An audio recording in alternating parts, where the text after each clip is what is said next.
Thank you, Mr. Quelch, for that comprehensive overview. I now would like to hand you over to Ms. Deborah Nurse, the Public Policy Caribbean Consultant, who will deliver an update on the mapping and baseline studies which inform the consultation process. Ms. Nurse? Good morning to all. Thank you, Shalana. So, as John introduced the team. This Gordon and myself, we are working. Gordon is the Commonwealth Public Policy Consultant. I'm the regional expert, and Cassandra is the local expert, if I may use that phrase. So the three of us work together as a team. We worked both on the baseline study and on the mapping study.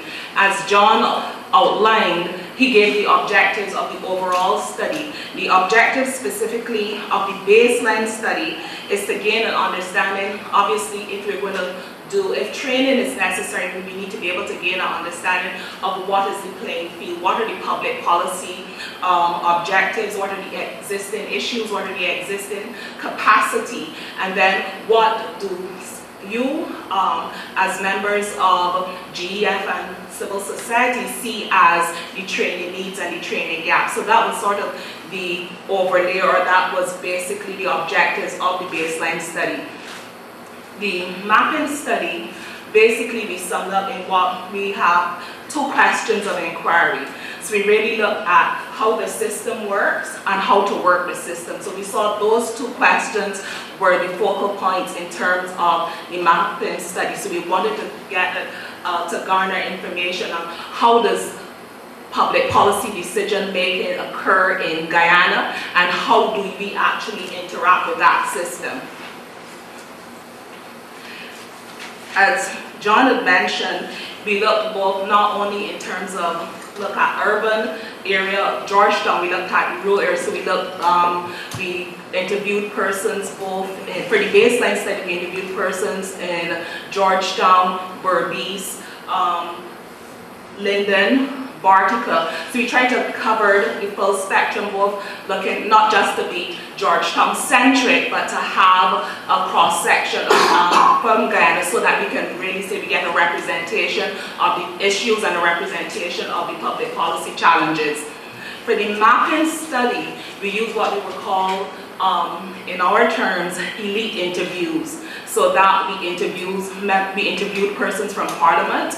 We interviewed both not only members of the government, but we interviewed members of the opposition to get a perspective on both sides of the table. We also interview members of the media, and we interview what we would call influential persons in society. So again, we thought that we would get from the decision-making process to look to see what's the spectrum of views that exist within the decision-making process.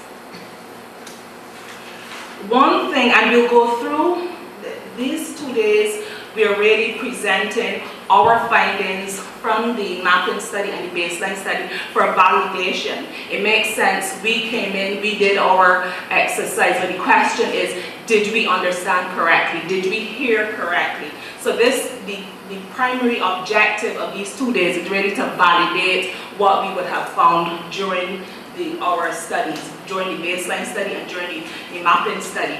But one thing that we have, I just want to highlight, there are two things that I think that came across very strikingly to us in the one in the mapping and one in the baseline. In the mapping study, across the board, across the interviews that we did, one thing that was, and interestingly it was from both sides of the aisle as it relates to politics, as well as from the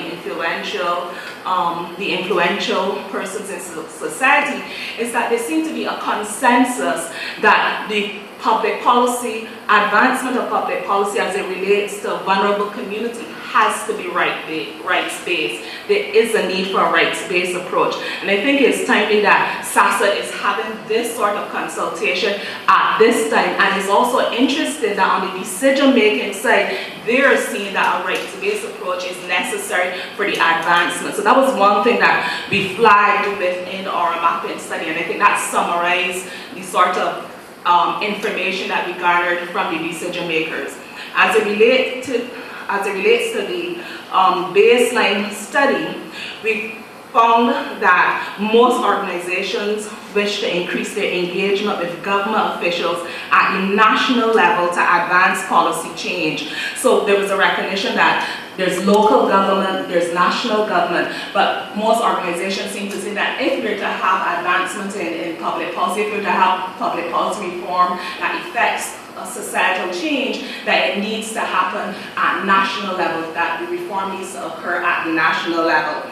And it's interesting too that they saw a high correlation between reduction in stigma and discrimination and the policies that are advanced at the national level. So they are seeing, from what our interviews are seeing, civil society or the members of GEF recognize that there's an integral link between reduction in stigma and discrimination and national policies that are advanced. So while as civil society organizations we can do our work in terms of reduction of stigma and discrimination, we can advance significantly this reduction unless there's the national policies that go with that.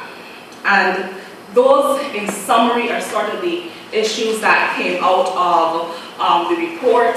We are hoping that most people stay around for the detail in the presentation, and we'll be going into those details